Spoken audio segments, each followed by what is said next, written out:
All right, folks, welcome back to Mike and Maurice's Mind Escape.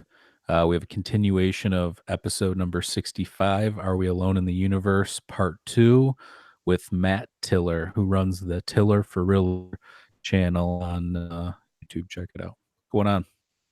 Oh, I'm doing great. How are you guys? Doing Good. good, doing good. That's good.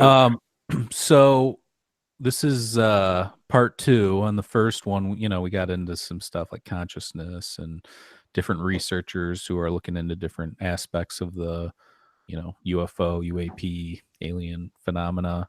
Mhm. And I wanted to get to some other stuff too, because there Sure. are some weird things, like I said, the Fermi paradox, which is Enrico Fermi, posed the question, if there's all this probability for life out there based on like the Drake equation and different stuff, where is everybody? Like, how come, the universe should be teeming with life by now? So, what are your thoughts on that? Um, it's definitely a great thought experiment. By definition, however, Fermi's paradox is not actually a paradox in the scientific sense. I mean, it does address a question that uses or calls upon scientific reasoning or scientific analyzation to come to a more plausible answer. But it's more like a thought experiment. It's almost like it's like a sophism. Okay, here's an example of a sophism. Um, is um, is God so powerful that He Himself could build a wall that He cannot destroy, or like is God so powerful that He could build a wall that He Himself could not destroy? So it's a challenge against the idea of God being omnipotent. So if you say no, He can't because He can destroy everything, well then, He's not all powerful if He can't build that wall that He can't destroy, Or if you say yes, He can because He can do anything. Well, then if He can't destroy it, then He can't do that. Then He's not all powerful. So it's like either way you answer it, it's there's no way out, but there's no relative truth to that. It's more just like a thought experiment or a thinking exercise. It's a good talking point, but you know the Fermi's paradox actually originated from a conversation between him and it was either 3 or 4 other scientists. It might be like 3 other scientists. They were walking around and they were talking about some different UFO sightings in the 1950s that had recently come out in the news or in the public or something. And his question was, we don't know like exactly what it was like verbatim, but it was something to the effect of, well, if there is intelligent life out there in the universe, where are they? I mean, it was a question like that. But it wasn't until 1975 that the phrase Fermi's paradox actually began to be used. So Yeah, you're talking about the lunch he had with Emil yeah, Konopinski, Edward Teller, and Herbert York. yes, exactly, yeah. So, and all 3 of those other guys remember that he said something different, like on record when they were asked or questioned or whatever they said. Right. Slightly different things, but still, that's not really a big Well, yeah, I deal. guess there's 2 parts to the Mhm. question too. It's like Okay, go ahead. if there was all this life or possibility for life, Hmm. why aren't we seeing artifacts, and not necessarily like pottery on our planet or anything like Hmm. that, but an artifact of some advanced interstellar civilization, Yeah. whether it be satellites or something that, would indicate that there was something before. And in that case, in Hmm. our entire solar system, I guess my thought about that is like, yeah, we've sent probes out and stuff like that, like Cassini to Saturn, and we got the different telescopes and stuff like that. But at the same time, we haven't landed on any of these planets. We barely landed on the moon. Yeah. So, and there's people that even argue that to this day. So, Hmm. in that regard, it's one of those unusual things where it's like we're projecting based on mathematics, probability, and all these different things what the rest of the universe is like, when really we've only gotten to our own moon, if that Of makes sense. course. Yeah. Physically, I mean, we are able to observe quite. No, of course, yeah. Well, yeah, but I know what you mean. And there's different. I mean, um, there's so many different ways you can hit that. One, let's see, was it who was it, man? The New York Post, maybe said, or maybe it was Nat Geo. I don't remember. It was like in February, either January, February, or early March, probably January or February of this year. Said that we may have already been visited by little extraterrestrial intelligent life, like little bitty, and talking like the bacteria level. Yeah. I saw something on that. Yeah, so that's one thing. So we've talked That's about crazy. yeah, and I mean, when I first read it, I was like, what? No. And then I had to use my own arguments against myself, like, practice what I preach. And that's, how do I know? I'm still going by Earth bias. It's like, Right. I'm expecting to see someone who will communicate like me that looks slightly different. They look exactly human, but they've got like some kind of shell looking thing on their forehead. Like Are you talking about like similar, like those like water bear type, or what are those things well, called? yeah. Oh man, formal scientific name escapes me. Not trilobite. Oh, it's something it's like the trigrade or trigade. I haven't. Hold on, I haven't written down. Actually, but yeah, those things supposedly can survive anything, nuclear blasts. Oh yeah, they can. The thing that's in the little dewdrop or whatever. Yeah, it's I wrote it down. That's what I creepy looking thing. Tardigrade. Yeah, tardigrade. There it is. Danny Tardible.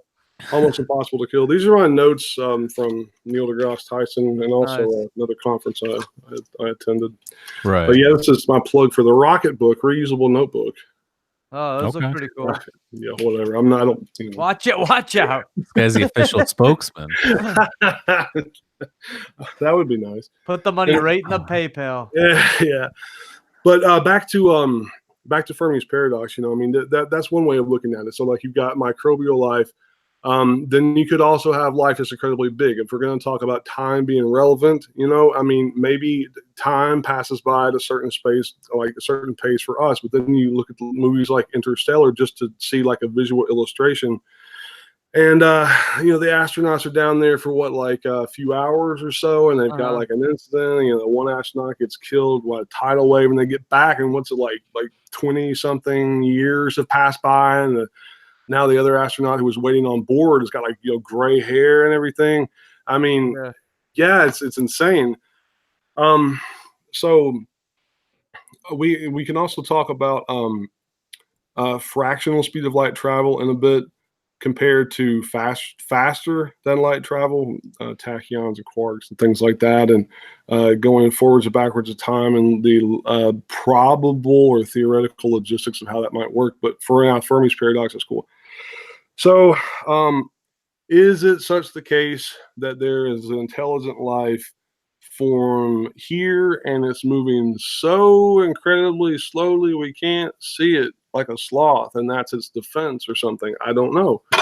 Everything that we look for, or everything that we look for first has to come from an idea or someone's imagination or creative intuition to design a device that can observe our physical reality somehow. Infrared, we got infrared cameras. Someone had to first have the idea that led to the idea that led to the idea that led to the idea that this would be possible, and then you could pick up something on a screen in front of your face that you can't see otherwise with just regular human eyes. Well, that's the problem. Okay, so what you're describing is why I think all this stuff, phenomena, is consciousness based. And the reason why I think that is, I always think about this. So you don't see that many credible pictures or videos of UFOs. You'll see people trying to say that that's this. It's sometimes it's usually just some sort of natural phenomenon. Sometimes it's a plane. Sometimes it's a bird. There's lots of different stuff. And I'm not saying there's not real ones out there. There's I'm sure there is, but most of them are bunk. So, if you look at the way we like our eyes and our perception and stuff, our eyes aren't a lens. It's sending a signal through an optical nerve that's getting sent to our brain upside down, and our brain's processing that information. Now, if you look at us between the difference of like a camera or like a cell phone, the cell phone's just is a lens. It's just collecting data as to where we are processing it through our brains. We might be able to perceive other things that, let's say, a camera, a phone, something along those lines can't put together, like a bigger picture type thing. So that's when people have experiences when they see, UAP or UFO or aliens or whatever. It's some consciousness based thing. And I think that can tie into, this, we've done tons of episodes on it, but like DMT, when people smoke DMT, that they instantly go into like a different dimension or world, and I've done other psychedelics myself. So I'm familiar with the idea of being able to put yourself outside of your own consciousness for a little bit. So, I think that plays into it. And then, you've got people that experience being abducted. Usually it's at nighttime, could be correlated to sleep paralysis. I don't know if you ever had sleep paralysis, like somebody pulling you back into your bed, like physically. It's this weird thing. So that's my perception on what's going on. I don't necessarily know if there's physical things, or maybe these things can pop in and out or whatever is going on. But I think it's consciousness based in the sense that we're only perceiving things in our own reality and the way we can perceive however many dimensions, 3, 4D, if you want to add time as the fourth dimension, whatever. So of course. Yeah. I mean, I believe you're spot on, and there's a lot of credibility to what you're saying. I mean, how Put Off and others were with like the remote viewing programs. I mean, the documentary is Psychic Spies, is out. Yeah, Third Eye Spies. Yeah. I'm sorry. No. It's I just said Psychic Spies. That's pretty much what the premise is. No, Third Eye Spies. Oh my gosh! And this is live. I'm so embarrassed. You're fine. Anyways, we say the wrong shit all the time. We did a whole episode on how the pyramids were built, and I kept saying Khafra instead of Khufu for like half the fucking episode. So you're fine. You're fine. That's cool, man. Maybe Psychic Spies. Psychic Spies would be like the Disney version. Yeah. Yeah, it's already out, man. Anyways, yeah. I mean, you're totally right. I agree with everything you said. I'd like to add, though, that I believe we typically see things as being like, physical or like consciousness, or we see things as like physical and spiritual, or something as like atheist or religious, or it's in the middle and it's agnostic, or we see like you've got leftist or the left end, left. Yeah, we look at everything binary in a binary way. Yeah. I think about it this way, man. Like science says basically like no information can be destroyed, right? And they're even talking about doing things like layering your brain and making a copy of your brain, downloading your brain onto like some sort of for lack of better terms, like a hard drive or a memory bank or something that's going to make you like mentally immortal or something to that effect. Then there was a documentary, the neural lace thing that Elon Musk is talking about. Yeah. Well, I mean, the talk about that has been around for quite a while. I mean, you can even see it pop up in like a Superman movie that came out in the summer of 2013. His dad died, but they had like saved a copy of him, his soul or his consciousness, or his mind. Yeah, there's a Black Mirror episode about. Yeah, it's like the whole Ray Kurzweil 2045 initiative type. Exactly. Thing. So if you're able to do that, if you're able to take like someone's consciousness or their mind or something to that effect, and then you put it onto a hard drive, it's because it's physical. I mean, if you can see, yeah, but they can't. They haven't been able to do. I mean, I get what you're saying, but like, well, I fight with that idea. Like, I think that are they going to be able to create something super intelligent? Mm-hmm. Absolutely. Will it have emotions and consciousness? I'm not so convinced that they'll even be able to do that. So. I don't think so, because we don't even know what it is. If you can define it, then I think it might be a possibility. I think the closest to a physical explanation I've seen is Sir Roger Penrose and Stuart Hameroff with the microtubules in the brain, carrying information that way. I don't know. I that was even still like, oh, okay. Even they, Roger Penrose wasn't so sold on the idea himself. So I understand. And again, it's just for me, it's a theory. I have no way of proving it on my own. right. But I'm willing to bet that even thoughts at some level are also physical. If information cannot be destroyed, then it exists, and so it's physical. Anything that is in existence is physical. If your consciousness is your soul, it is physical. People with certain religious beliefs believe that you die and you'll go to heaven or a place of eternal rest or peace, or you won't. So how do you get to that place? Where is heaven? People usually point up. No one ever says like heaven is tucked within that mountain over there. Maybe they do. Most people point up for some reason. And if it is a different dimension, then it is possible somehow to go there. If you have to be dead in order to go there, you're going there. So how are you going there? It's consciousness is not nothing. It has to be something. So if it's something, it's physical. And we tend to separate the physical and the spiritual without realizing the spiritual is physical. It's just outside of our perception. Yeah, I People mean, talk when you say like, that it can't, energy can't be destroyed, I mean, yeah, we were talking about the second law of thermodynamics, but it can be transferred though. So what we yeah, like, for instance, take a piece of paper and light it on fire. That energy from the paper is just yeah, turned into, a gas and lifted up, and so in that exactly. sense, I agree with you that what's here now, like people say spiritual, but it's maybe just a transition of energy into something else. Right, This right. is what I would say, and like kind of like my line. And I agree with what you're saying. Like that's a real good way of explaining it, like a transfer of energy. Even the transfer of energy, the energy was in one place. The energy was something, or it was a byproduct of something. But you still had to have something in existence in order for the energy to be produced. So, and again, that itself is transfer of energy. At any rate, you know, I'm saying that, like, in their own respect, outside of our perception, thoughts or feelings are a little bit, or I don't know how to like to term it the proper way without sounding like I think that like thoughts can be frozen and put in the freezer with popsicle sticks. Like, I'm having myself a happy pop today. You know, the thoughts are physical. Somehow, your consciousness is physical. If it's something, if it can be detected, if it can be measured, if it can be transferred, it's not simply a painting in which, like, you perceive the mountain and the sunset, and then you Right. paint it, and then the painting is a transfer of your impression. I don't think that's what this is when they're talking about the scientific means of putting your mind onto a hard drive and then putting you into a Right. artificial intelligence robot type of thing or something.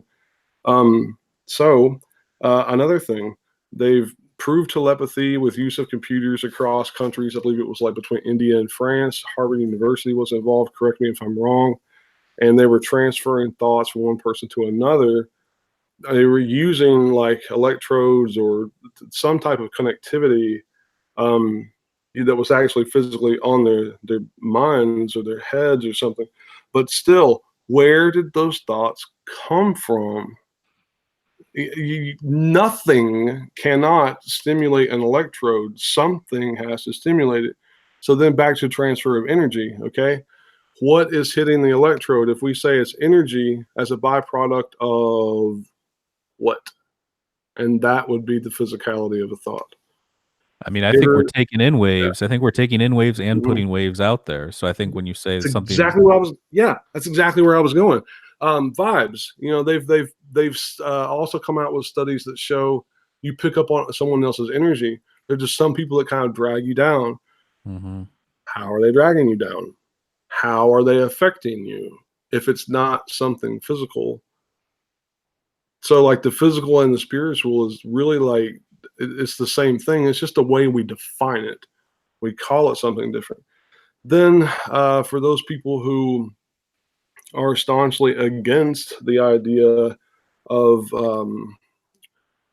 life elsewhere in the universe or an unseen life here on Earth, but do believe in ghosts and do believe that those ghosts can interact physically somehow, then how do you explain that? How can nothing knock something over off a shelf or pull someone's hair or knock something off the wall? How can something that is nothing do that? Yeah, So that's something we haven't really delved into too much, the whole ghost thing. I do think that, it's I different. yeah, I don't dismiss anything, but I do wonder, because our mind's super powerful in that way Mhm. too.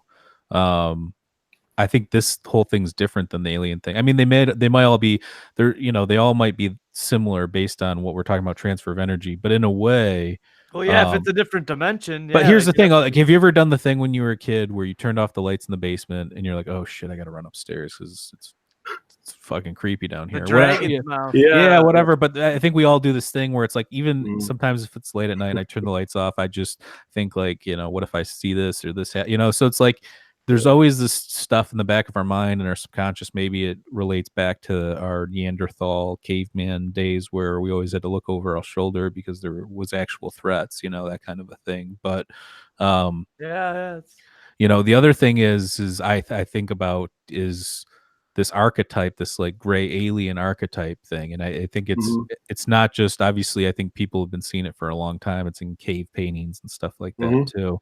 Um, Yeah.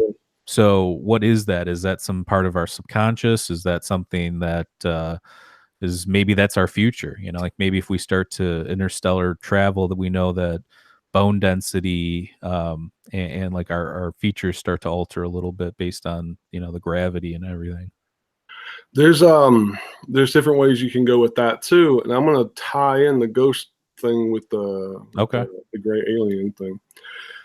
All right, now again, I'm kind of just rehashing different ideas with some of my own ideas sprinkled on top.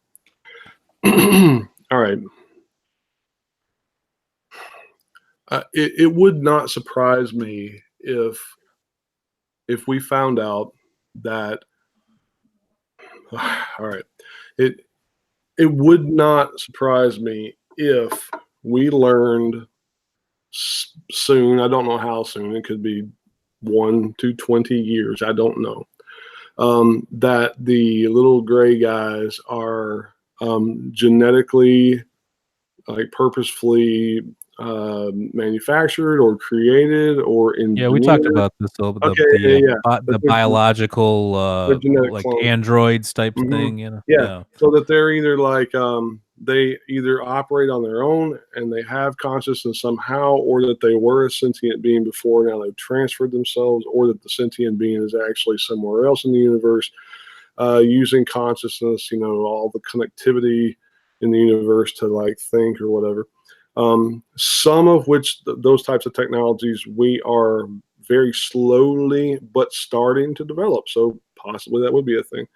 All right, so um, if you study some of the theories that are out there about how these exotic aircraft fly, it appears that they're using um, some sort of gravitational, um, like protective bubble, or I'm trying to put it in like really basic terms, but it's basically like it creates its own gravitational field. So if it's creating its own gravitational field, that means that areas around it are subjected to gravitational lensing, which could produce some of the stranger effects that people see in the skies. It could also be why you see like two or three identical lights flying around simultaneously at the same time. I mean, you're familiar with the gravitational lensing.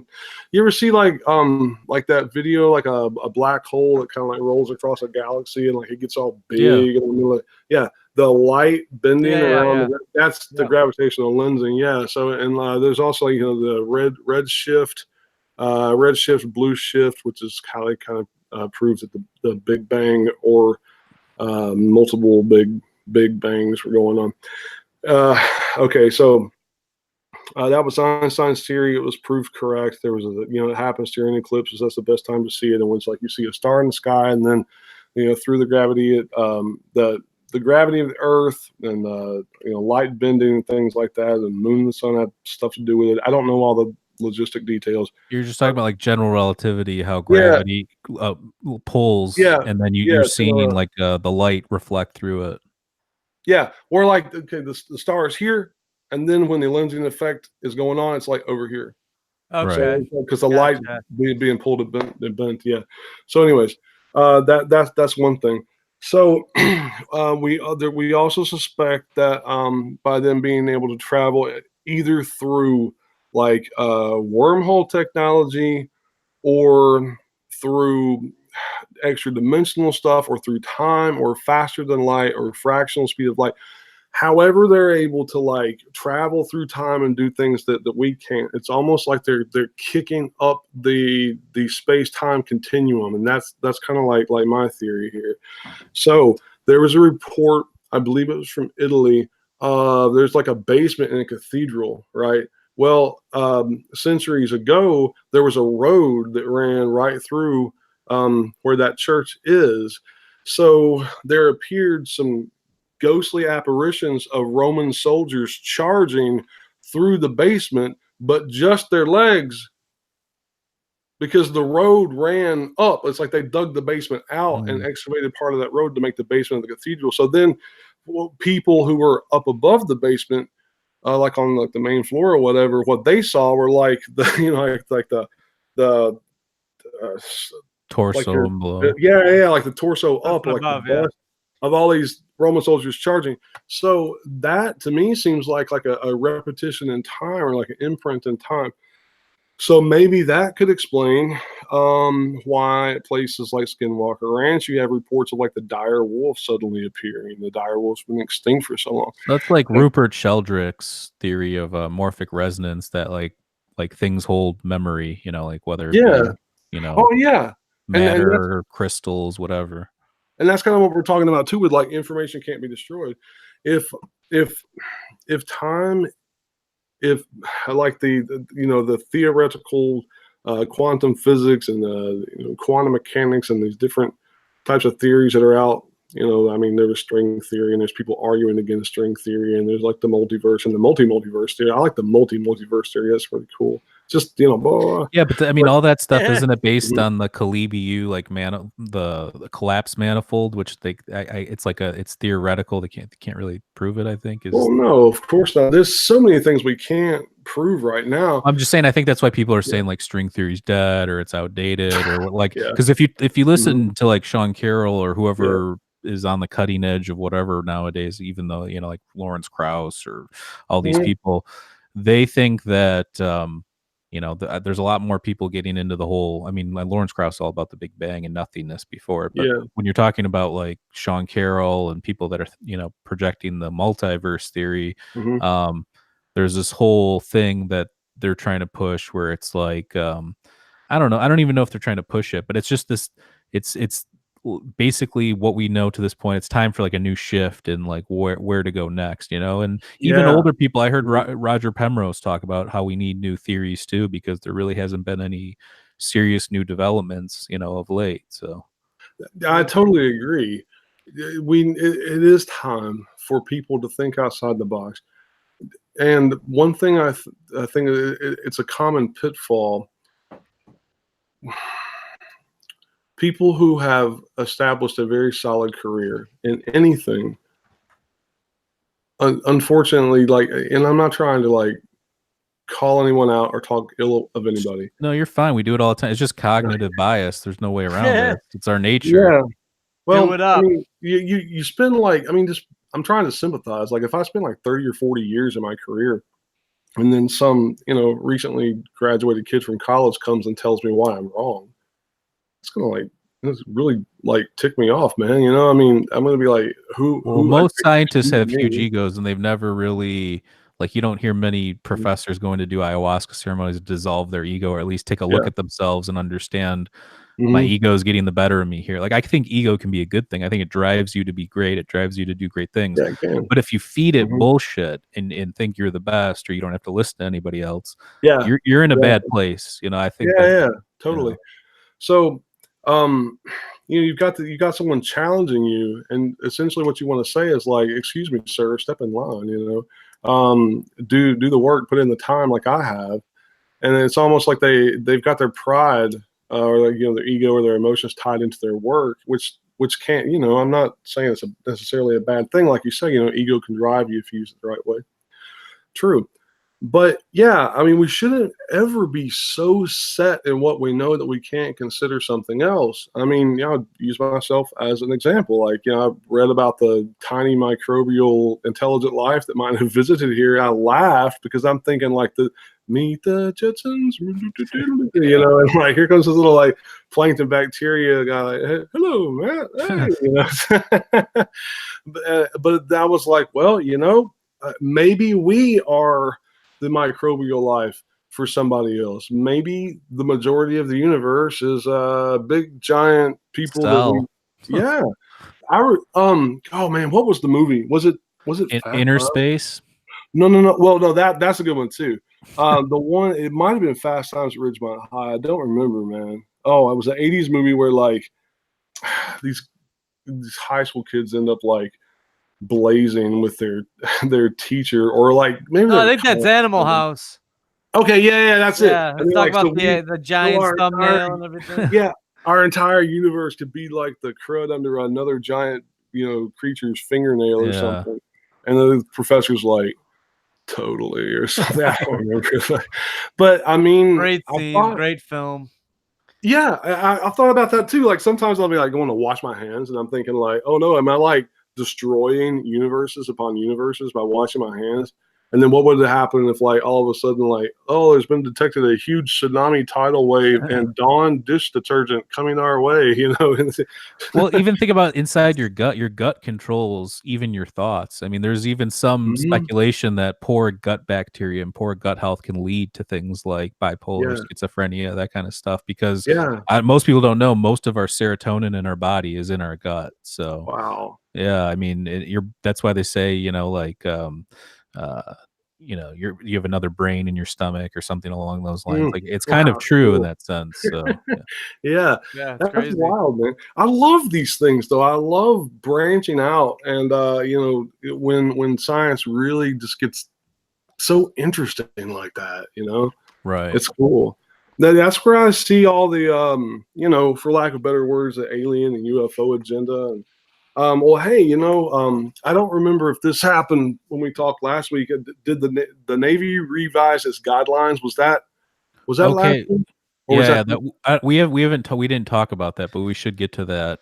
Sure, because I think it is. So why don't you talk about what you know the premise? This is you know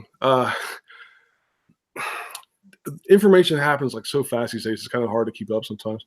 But basically, you know, a New York Times report, first video that came out was the FLIR 1, commonly referred to as the Nimitz case, or the Tic Tac video.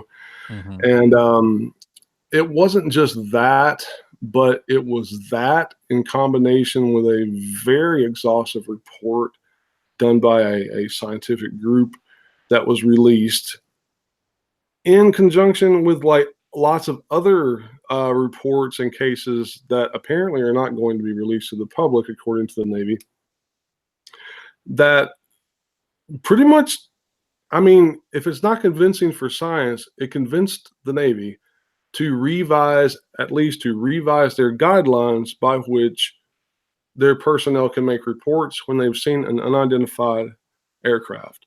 And I think that is the absolute most logical thing to do, because if you have an Air Force pilot that has millions of dollars invested into their training to be an objective observer, and not only to be an objective observer, but also to fly a multi-million-dollar aircraft, who's worked their way up in ranks, and they've gone, they've proven themselves in battle. They prove themselves when they show up for work every day. They have, rank and people under them or whatever, their status may be. And they see something unexplainable that's invading our airspace or disarming our nuclear missiles, whatever it might be. Why would you not want to know? Why would you laugh at the person if they told you this? Secondly, you would want them to report this. Thirdly, it should be taken seriously, and they shouldn't feel intimidated by their own, their own country, like their own co-workers and people in their platoon. And just, whatever, man. I'm not all wasn't over that the laugh factor thing? Wasn't that on purpose, probably to like kind of curb the people to worry or think about it in the sense, like I think it's twofold though. I mean, yeah, there was there was an agenda to make it like laughable and like, oh, you big moron, you think there's little green men living on the moon's made of cheese and things like that. There was that. But honestly, man, I mean, you had people in the 50s that had like the tinfoil hats and thinking they're going to like avoid alien mind control. You had some people that really kind of brought it upon themselves. Or did they? I mean, you also read in God's Man in War Volume 1, there's various accounts that suggest that some people might be toyed with on purpose by a force, There are documented reports. It always happens like this for some reason. Like you've got some random guy in some random place that is contacted by these like angelic or spirits or ETs or something, right? And they heal him of cancer or some terminal disease, and then for like a month, anyone that comes and gets prayed for or sang or spit at or something dumb, they're healed too. And it's like these miracles are happening, and then the religion forms around it, and then it's just like mad chaos, like And that seems to and then it like pits everybody against each other. So it's like, is it being done on purpose to confuse us or something? I mean, is someone trying to make us look stupid? Almost like, and not the best example. I mean, telling your kids about the Tooth Fairy, Easter Bunny, and Santa Claus. When I first, it's like, okay, we got like Tooth Fairy, Easter Bunny, Santa Claus. I remember I was in second grade. The Tooth Fairy did not bring me some owed money. I wanted to talk with my dad about this matter. And he said, oh, I forgot about that. And I was like, what do you mean? He was like, you want me to tell you who the Tooth Fairy is? I'm the Tooth Fairy. And I was like, oh, man, you got me, Dad. You got me. But I know the Easter Bunny and Santa Claus are still real. He thought, you're crazy. Why you lie to me? Then we go down to the Easter Bunny. Now the Easter Bunny's out too. But I'm hanging on to Santa Claus, man. But then I found out it wasn't really there.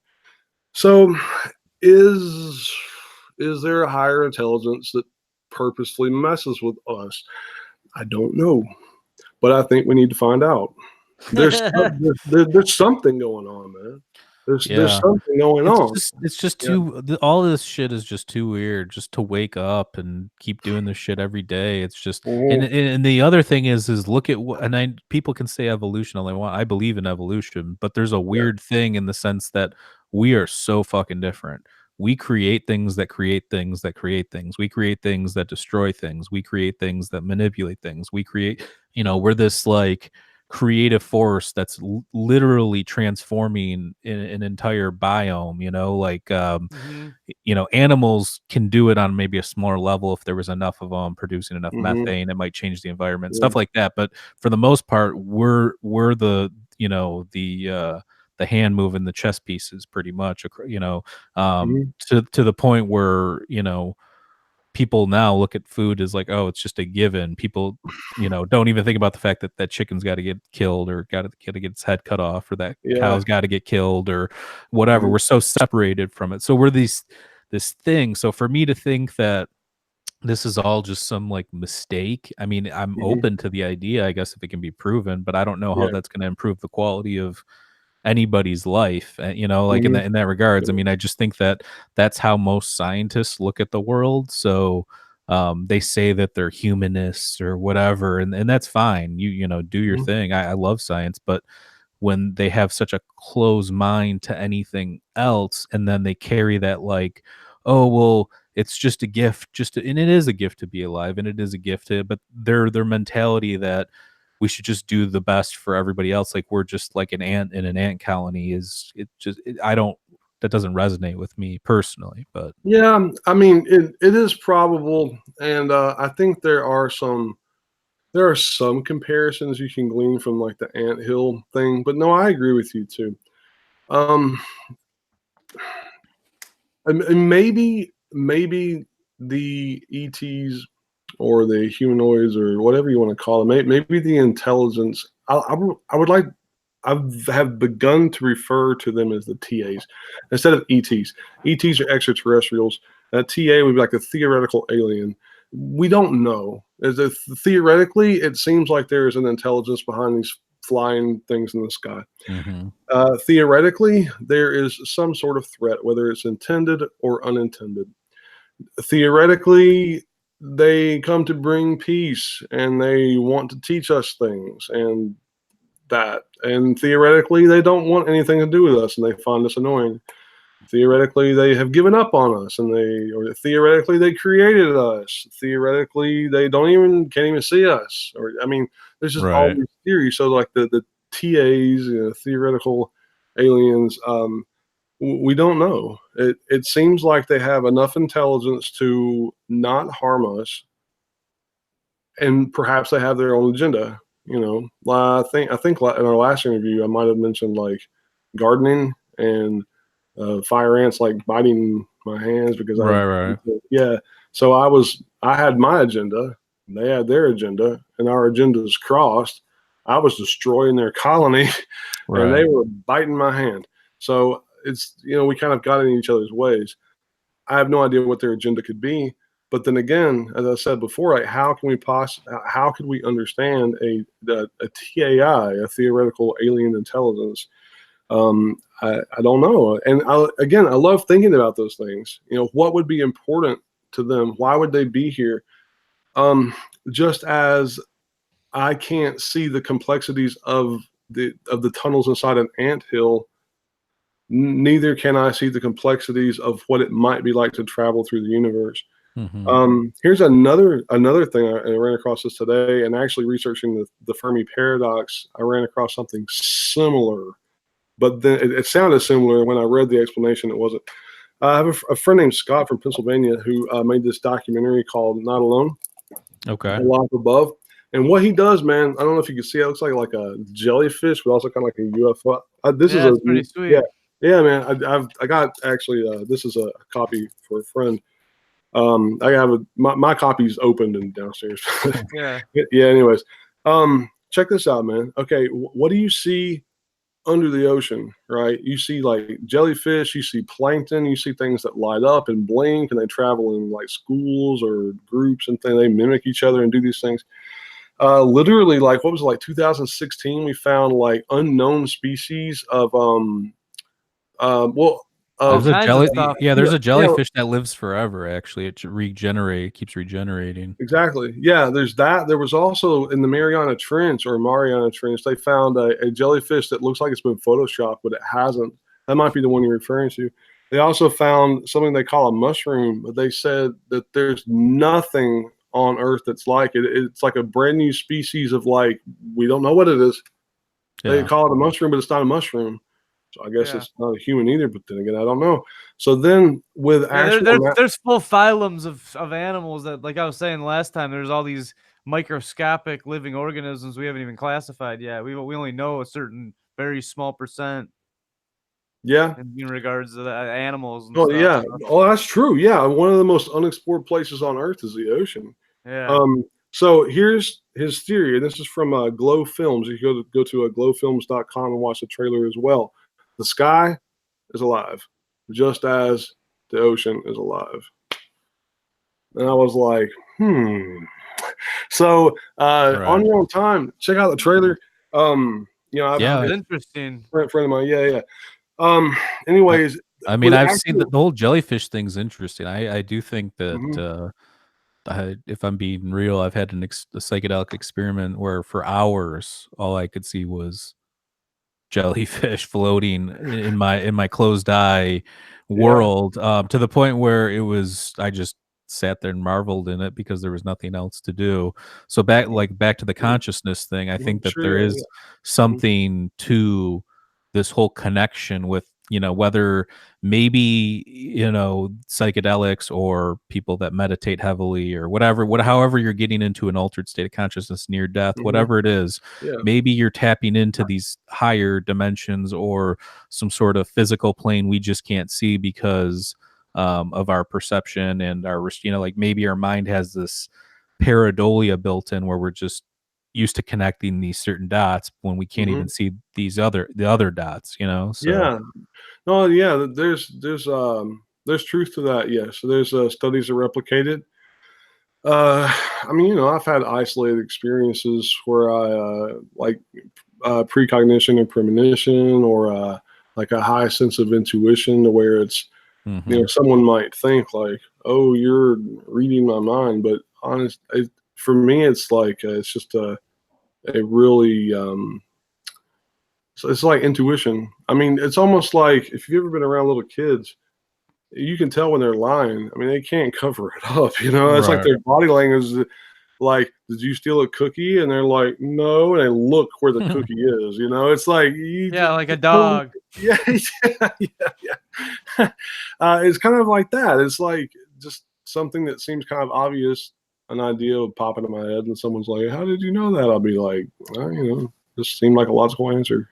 Yeah. Yeah. But yeah, the consciousness is definitely a thing. Mhm. I think when you look at um where all this stuff's going, you've got like we talked last time, you got like Stephen Greer doing his thing. I think he's working on a new documentary. Mhm. You got Tom DeLonge, they're going to come out with that show on History Channel with Oh, the yeah, to the yeah. Mhm. stars. Unidentified, yeah. Oh, Do you nice. do you Mhm. think though, like certain things, like I think both the weird thing about both Tom DeLonge and Stephen Greer is they kind of are looking at the consciousness thing too, because you don't get hell put off in your group if you're not taking a look at consciousness. And if Yeah. Stephen Greer talks Mhm. about how he takes people out on these meditation trips, and his first experience with this stuff was through meditation on a mountain when he was younger and stuff like that. So, Yeah. um, you know, I think that that's the common bond between them, and I think that there's people like choosing like that's the weird thing is like I'm interested in this topic, so obviously I follow certain Alright. people, and there's a lot of like people shitting on each other constantly. I Of believe this, course. you don't believe that. Oh, we believe this. It's just this like inner fight and struggle when it's like if everybody just kind of chilled out and just put their best foot forward, I think that it would be a lot further along.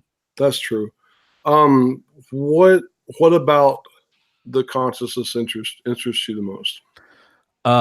Like I said, I mean, I meditate now, but when I was younger, like I said, I used psychedelics. I've gotten Mhm. outside of myself. I was able to Okay. experience what people considered either out of body or different stuff like that. And I Mhm. know that there's more to what's going on. Like our perception is we're so confined to this daily like routine or this daily perception of reality. Like from the moment you go to bed to the moment, you know, you wake up, you're in a different world when you dream. But how come when we're in our own reality, it's so constant, so like that fascinates me too, people that lucid dream and stuff like that as well.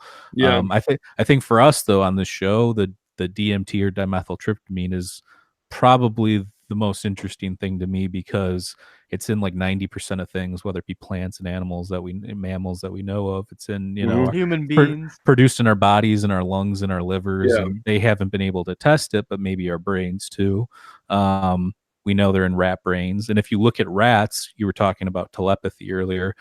Rats have Mhm. this thing where if certain rats learn a behavior on one side of the world, rats on the completely opposite side of the world will start to do those same learned behaviors. So Exactly. is there That's some sort of crazy. Mhm. telepathy there, like, so it's Yeah. that kind of stuff where it makes you wonder. And I know Rupert Sheldrake does a lot on this topic about how animals know when their owners are coming home. Mhm. They'll start waiting by the door, even on Mhm. days where they have a half day or whatever, stuff like that.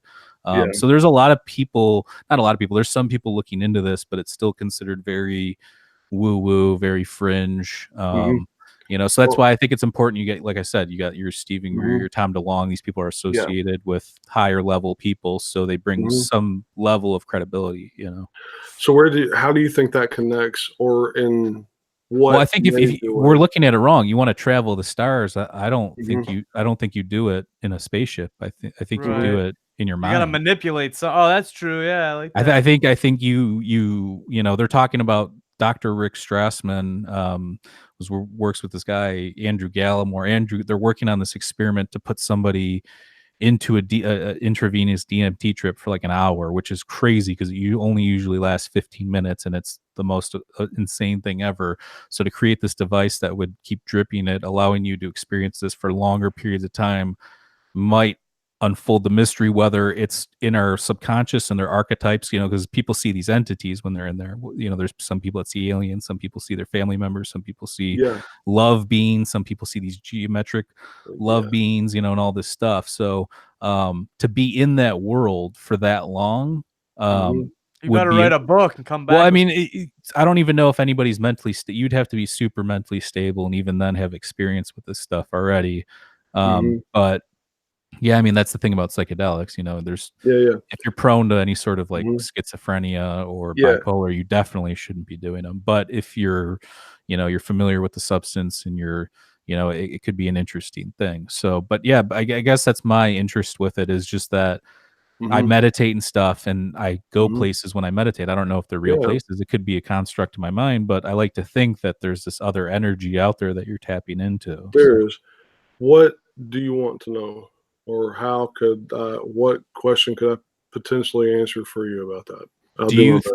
do you think that there are only these three or four dimensions, or do you think there's more? Because I mean, everything that we know is predicated on the fact that pretty much Einstein's theory and There are more. Again, I can't pull out a scientific peer-reviewed research article, right. but there are more. Um, and it depends on the school of thought you consult, but yeah, there are more. Now, have you ever had like like, for me, I've never had an actual experience with like, well, I was lucid dreaming one day and I was laying down, Hmm.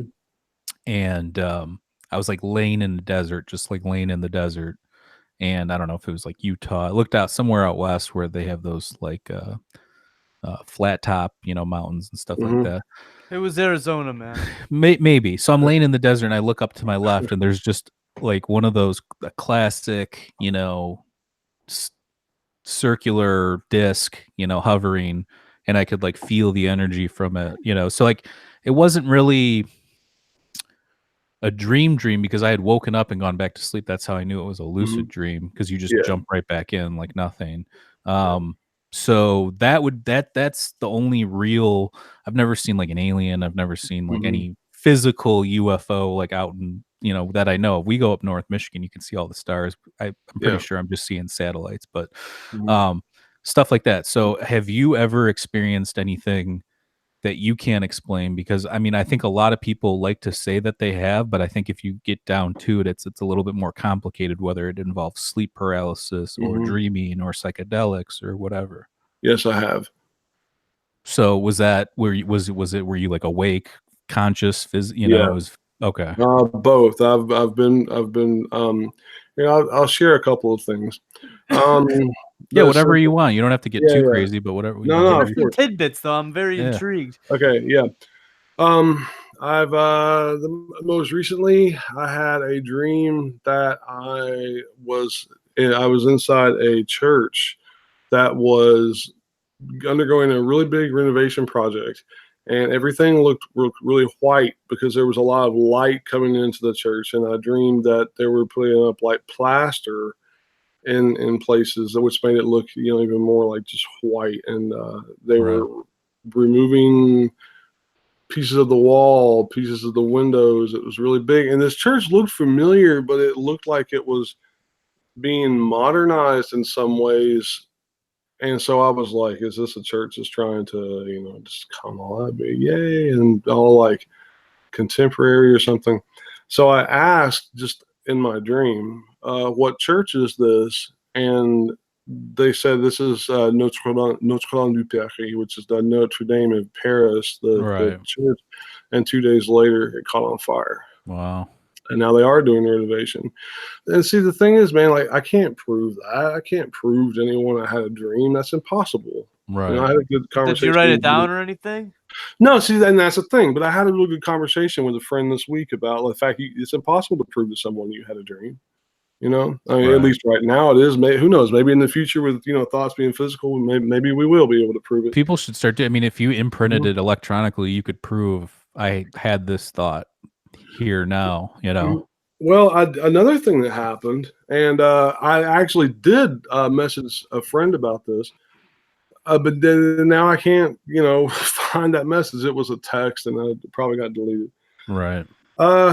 Last year around the month of May, I had this dream that there was somewhere, like, there was a light that it was like a star or something that was around Earth. It just just shot off, man, and this was like just going so incredibly fast. I mean, like faster than light speed. I mean, it was hugely fast. Yeah. And so it gets out beyond the Milky Way galaxy, and just boom, explodes this purple light everywhere. Sparks, man. It was like the biggest explosion. And then 2 days later, NASA said that there was this brand new kind of like supernova explosion or something. It was like an unknown type of explosion that usually requires like a binary star to two stars that come together and explode. But this seemed to be like one star that exploded, like boom, and it happened outside the Milky Way. Nice. Yeah, I mean, so and tuned in. Well, both, rationally, if I had to, answer that question on a standardized test, I would say it was a coincidence that I had both those dreams, just some kind of random fluke. Mm-hmm. But, and this is the thing, and what I want people to understand, I have a heart for that stuff too. Those are the things that got me interested in the subject matter. And so, yeah, that means something to me. I mean, between friends, I'm going to be like, oh, yeah, well, check this out, listen to this. And just like we're doing now, we're talking as, we're talking as friends and buds, and we're just kind of hanging out and talking. But my mission is twofold. One, I want to help advance the science into, like, the scientific investigation into these matters, so that people who feel like their stories are not validated can have that validation, and they can feel like, what I experienced, what I dreamed, what I saw matters. It's not just me making things up. It's not just a dream. I mean, everyone's had dreams where they're like, no, it wasn't just a dream. You don't understand. You're not listening. Right. That wasn't just a dream, and so people will tell their story over and over and over until they finally find someone that's like, wow, what else happened? How did you feel? Well, are you okay? Did you get a camera shot, or something? I mean, until they feel validated. And that's why you see groups of interest groups pop up. And that's not just about, UFOs and aliens. I mean, you have interest groups for quilting and card games. I mean, people tend to come into groups. And so even in what's referred to as the greater UFO community, I mean, you've got people who are kind of following Stephen Greer, almost like disciples. You've got people who are following Tom DeLonge like disciples, or Jeremy Corbell, Bob Lazar, and then, and I'm not trying to isolate or put labels on anything, because I'm fans of all three of those guys. They're super cool. I love their work. I love their stories. I love what they're doing. I find it all fascinating. And am I convinced that those stories are real? Yeah, my personal opinion. Yeah, I am. I'm convinced. Like that's great. That's awesome. So my role is that I want people in society at large to realize that there's nothing to be afraid of. We don't need to be afraid. When we're afraid of something, we run from it, and we can't understand it. Well, there's people pushing the fear aspect of it. There are, Like and your David, I don't even know if he's trying to do it intentionally. I mean, some of this, and I know people like him. David Wilcox to me is just like when I hear him talk, I'm like, Yay! if anybody believes this guy, There's the. I was you're waiting for his name to come up, and there it you're is, looking at baby. the wrong shit, because like just the yeah, shit that he says is just so wacky and outlandish, and I'm all uh, about outlandish and pushing the boundaries and thinking outside the box and shit, but the way he's doing, like, have you seen that documentary? What's it called? Above Majestic? They um, purposefully make it like creepy. Like they try and make yeah, it like we're being harvested by reptilian type thinking, like it's just hmm this thing like even hypothetically, let's just say hypothetically, like hmm our universe is a cell or something and we're emitting something that's necessary for something else, whatever. yeah, That's obviously a long like you said, like the gut bacteria, like it's all part of this whole like, chain of things. So, but the way they push it is that there's this evil cabal and they're fucking everybody over, and I think it's just more, I think the whole thing when people get into the whole, oh, they're doing this or they're doing that or they're controlling this or controlling that, it's more about ignorance on both parts. Ignorance that hmm yes, there are powerful people running the country and the world and whatever, but I think they're given too much credit on pulling strings of certain things that are minute compared to I'm sure the things that they're thinking about. So, um, I and think so the too. whole like Yeah, dropping chemicals out of planes and shit like that. Like that shit's yeah, bunked because like why would those people do that to themselves too? yeah. It just makes No, no sense. Like so like there's a whole subset, and I'm not trying to offend anybody because that's I'm sure there yeah. are people I that mean, believe this stuff wholeheartedly, and that's fine. I'm not against people thinking for themselves, hmm that's completely fine. The problem I have is when they all group together and they use confirmation bias and they get all worked up and then it becomes a real thing, and that's why you see all these like um movements happening of like going into the past, like the earth is round, but there's people that have gone back and like, oh, the ancient Greeks got it wrong. And they were going back before BC to be, like shit like that. So it's like yeah, that's the stuff that bothers me about the whole hmm movement thing is that, and I look into this stuff and I research it, but I'm not like so invested where I'm getting, I'm trying to, be the promoter of this whole movement and whatever. I just find it an interesting topic and just another piece of the puzzle, So, but I know the people that are completely invested in it. These people get very. It's like almost like the Bible. People that take the Bible word for word, even though hmm it's been written a few times, stuff's been left out, stuff's been added. yeah, It's been reworded. It's been translated into different languages. Not one person wrote one book. It's been there's the New Testament's like a whole group of different, so it's like stuff like it. So people that are taking that literally, it's like God didn't write the Bible. I think the Bible is an interesting piece of Yeah, there's humans are the flaw, man. It's right. So there's interesting stuff with all of these things, but it's like the people uh-huh. that take everything literally, that's where you get me, because it's like we know, like if I wrote a book, okay, and let's just say I claim to be God or whatever, and then the book then went to somebody else and then they edit a piece, and you're playing this game of telephone. So by the end of it, it's this convoluted thing where there might be interesting parts of it and there might be important pieces to it, but in reality it's like a collection of like people's stories. That's all it is, hmm so exactly. there's probably truth in there as well. I'm not saying there's not, but it's you have to hmm like like inclined and like if you're going to study the Bible, like get into it, because I'm sure you'll figure out what I'm telling you right now. Anybody that just says, hmm oh, I read the Bible or I go to church on Sunday, they don't actually you know understand where it came from or the history of it. Well, wish they would, yeah. it's the same thing with the UFO thing. It's like Mhm. people saying, "Oh, I believe in that." You got people putting pictures on Facebook, like all these forums put these fake pictures of UFOs and fake pictures of aliens, and people are like, "Is this real?" It's the fakest looking fucking thing I've ever seen in my life. Yeah. So like Mhm. that's the stuff that you know. Well, there's always bursts going to my be people bubble. that are feeding off the fake shit in any aspect. You know, it doesn't Yeah. matter what you're doing. I try to move away from the fear tactics, or you know, another thing I learned was it you're making like music. Sorry, if you're making music, you want the music and the lyrics to kind of match up at least a little bit.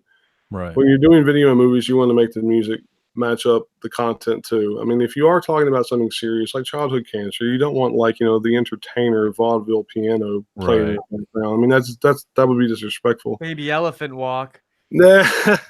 Yeah, but you definitely don't want to exaggerate somebody to the point that it like instills fear. Like, okay, jump scares, man, I freaking hate jump scares because it's not scary. It's scary. It's scary only because you're not expecting it. It's startling. So I mean, in that respect, like my little sister jumping out from behind a corner or something, that's equally as scary as like me being in a haunted house. Is because it's not because it's not because I'm afraid of the haunted house or the carnival ride or whatever it might be. It took me by surprise. That's why it's scary. I hate jump scares. That's the same thing, Anyways, but yeah, I totally see what you mean. It's like there's the UFO community in a sense can it's almost like a dysfunctional family. Mm-hmm. And look, I'm not calling anyone dysfunctional. What I'm saying is that we have purposefully, or it has purposefully been attacked, and so you don't know who to trust. That's why. The trust is the huge issue. You think, someone comes out with some real credible information and everyone believes it. One person says they're a disinformant, or they're spreading disinformation or misinformation, or someone says I worked at such and such place, or I was a pilot in the Air Force, and they say, oh no, he's CIA, he's psyops and stuff. It's ridiculous. So that's why I say dysfunctional family, because one, we are a big family, and there are people who think Tom DeLonge is awesome and think David Wilcox is awesome. There are people who think Corey Good is awesome and David Wilcox is bad, or and vice versa. Or I think they're like the same person, but they might be a clone, bro. Yeah. They're gravitational lensing. No, David Wilcox is Edgar Casey's clone. Didn't you know that? That's his reincarnation. Yeah. Fucking idiot. That would be great. Sorry, we don't want to. If he wasn't making so much money, I wouldn't give a fuck. But he knows what he's doing. That's for sure. Yeah, it's nuts, man. But it's we or the people in the group or the big family, it's hard. We have intentionally been made to know not who to not trust. And so we are arguing amongst ourselves. So the one thing has to happen, and I believe is actually happening. One, we have to stop arguing amongst ourselves, right? We're not a dysfunctional family. We're not. We're behaving that way, but we're not. We do agree on many things, and we should focus on the things by which we agree and try to seek some sort of unity, because together our voices is a lot stronger and a lot louder. If I've got one school of thought here, one school of thought here, and we're each like asking for something the same but also in different ways, it just creates a lot of chatter that people don't want to hear.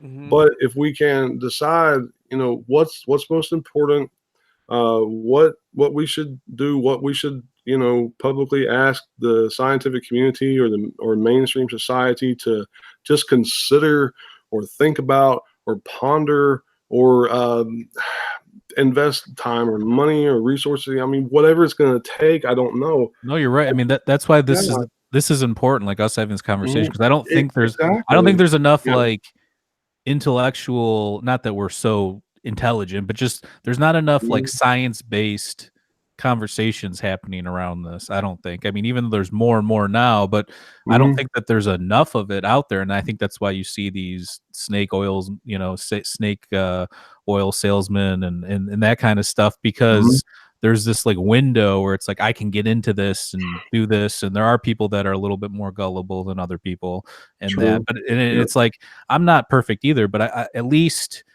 when I look at these, I try and look at it through like a scientific or a logic and reason lens where um if something is observable and it can be, can be recreated, or concepts from that can be taken to apply to certain things, like Mhm. we started this off talking about the Fermi paradox. Well, on the other Yeah. side of that is the Drake equation, which, is this long equation. We've done an episode about it. People can check it Yep, out. yep, It's in our yep. history, Mhm. where it's this equation about how many, how stars are formed and how many of them, and it goes through this whole thing, and how many of them are Earth-like, that have water, that have the same, carbons and oxygen, all that kind of stuff. So Mhm. it's basically this long equation that shows the probability for life in the universe, and it's abundant. It's in the, it's almost infinity to us Mhm. basically. So and if you ask most scientists, I think most people actually, from what I've seen, whether they're cosmologists or physicists, whatever, they'll at least admit, yeah, there's probably something out there somewhere. They're not Yeah. saying they're humans, they're not saying there's people flying here in spaceships, anything like that, but they will at least give the ground of there's probably organisms out there somewhere, right? Yeah. So Exactly. Yeah. that should be taken as like, for the people that want to believe in something and Yeah, want to how have, evolved are they? That's the bottom yeah, line. want to have hope for Yeah. something. Mhm. There's like two groups of people that just want to know that this is possible again, and then the other group of the people is, if it, basically the Fermi paradox, like where is everything? So for me, um, I like these conversations because, we're applying real theories to things, and real, I think I mentioned to you before the podcast, there's a, what's his name? Lawrence Franks. I think he's a cosmologist, and he talks about how he thinks that um, there could have been life like a million times, throughout Oh our yeah. universe's Mhm. history, except we keep getting to this advanced point where we've used all of our resources and we die. Maurice and I had an advanced environmental science class together when we were in high school, and they did this Cool. experiment where you take fruit flies and you put it in a bottle, and they keep multiplying, keep multiplying, keep multiplying. But once the oxygen runs out and the food runs out, there's too many of them and they die. And, if we can't escape this planet through means of interstellar travel, you know, if we The fruit survive, fly will happen. if we survive that long, I think that that's inevitable. Mhm. So, Yeah. That's that. There's a lot of credence to that as well. It's interesting theory too. Yeah. There's just at this point, it's almost like it's exciting, I think, because we still have all these ideas, all these talking points. We can kind of imagine the future. I mean, it's almost like, going back to your days in high school, like your senior year, and college is ahead of you. The real world is ahead of you. There's all these possibilities. You look at your course catalog online. There's all these classes. There's all these majors. You can see yourself here, see yourself there, and that's kind of what this is. I mean, in theoretical quantum physics, everything is based on possibilities anyways. mhm, Schrodinger's Mhm. cat is another example of possibility. The mhm, uncertainty principle was made or factored in for possibility or probability. So same thing. Is the universe teeming with life? I don't know. Can we travel? Can we actually go through with wormholes other places? I don't know. I think we can. I think we'll find out. I'm hopeful for the future. And right now, I think it's just like, it's an awesome time to be alive. I mean, we got Yeah. all these, it's so cool. But we still need progress. And like I'm happy about it. Like just like for example, um, it's great that the 38 research papers, like the list was made, and we've got 4 or so of them that are available to read. Very interesting stuff. So some 1 or 2 are a little older, and the others are not as old. And I mean, you go look at it yourself, traversable wormholes and stuff like that, gravitational effects and there's all kinds of different things there in those papers, but they are not peer-reviewed scientific research papers. They're science-based, but they've not been subjected to like the scientific process of like peer review and things like that, and so, and I'm just trying to be fair on both sides. Do I think that's a huge step? Yeah. Am I in like admiration of the minds that produce those papers? Absolutely. Like I couldn't do that. And I think that's amazing. Do I believe what they're saying is true? Yeah, I do. We need a little bit more. Just for matters of purpose, we need to make it a little bit more formal. And I would love to see that. Seriously. Like I want that. Yeah, but don't you think that there would still be this group of people, like people rejecting that the Earth's round now, that even if people were confronted with facts, it's even in science's nature. Like if somebody published a paper and it was peer reviewed by like 5 of the top physicists and cosmologists or whatever, there would still be a subset, I'm sure, that are fighting. We're going to debunk this because that's what they do. They're all just trying to debunk each other. I mean, we had Brian Keating on, who wrote the book Losing the Nobel Prize, and he's a smart dude, and he talks about how it's like, eat or be eaten kind of a thing, where everybody's just kind of, jumping in on each other, trying to disprove each other. So that's true. No, I'm almost out of time. Sorry, why don't you plug? Well, I want to comment on what you just said there, though. Okay. Oh, hold on. Gotta refresh my memory here. Sorry. So we were Nobel Prize. I'm back up from that. No, I was just saying, Oh, there'll always be okay. Yeah, if that happened, literally, let's just postulate that there is a study done based on empirical evidence of like a crashed exotic vehicle. We'll call it an advanced aerospace vehicle, an AAV, crashes somewhere.